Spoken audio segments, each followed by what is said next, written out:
За цусны донорын тухай хууль одоо эцсийн хэлэлцүүлэгтээ орж байна. Тэгээ энэ хууль одоо батлагдана гэдэгт одоо итгэлтэй байна. Тэгээ энэ хууль эцэслэн одоо батлагдж байгаад бас баяртай байгаа.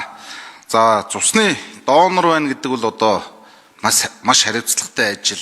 Мөн одоо бас бахархмаар зүйл байдаг. За ер нь бол хүн бас цусны донор болж өөрийгөө эрүүл байгааг нотолж бас одоо ирч хүчтэй байгаагаараа бахархаж одоо бас бусдад амьдрал бэлэглэж одоо нэг удаа цус бэлэглэхэд 3 хүний одоо амь авардаг гэж үздэг.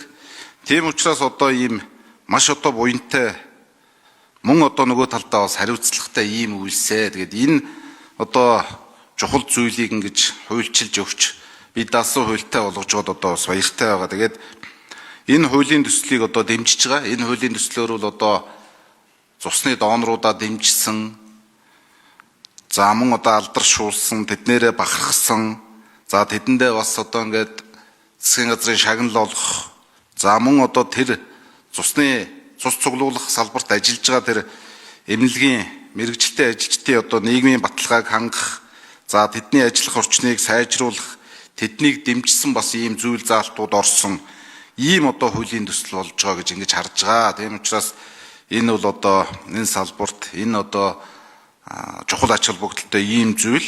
Тэгээ цаашдаа одоо монголчууд бид бас нийтээрээ одоо эрүүл байж, бусдаа одоо амьдрал бэлэглэж, цусаа хандивлаж, за мөн одоо бас тодорхой цусны нөөц бүрдүүлж, за бүсүүдэд ч гэсэндээ одоо хангалттай нөөцийг бүрдүүлж ингэж одоо ажиллах шаардлага байгаа юм байна гэдэг нь бол харагдаж байгаа.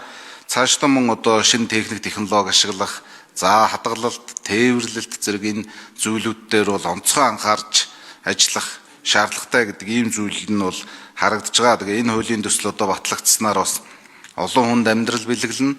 Мөн одоо бас олон хүмүүс цусаа хандивлаж, эрүүл чирэг одоо хууч өвчин байхгүй гэдгээ харуулж ингэж олон зүйл дээр бас ахиц дэвшил гарч ингэж байна гэдэгт итгэлтэй байна. Тэгээд энэ хуулийн төслийг одоо эцэслэн батлахыг гишүүд маань олонхороо дэмжих байхаа гэж бодож байна. Баярлалаа.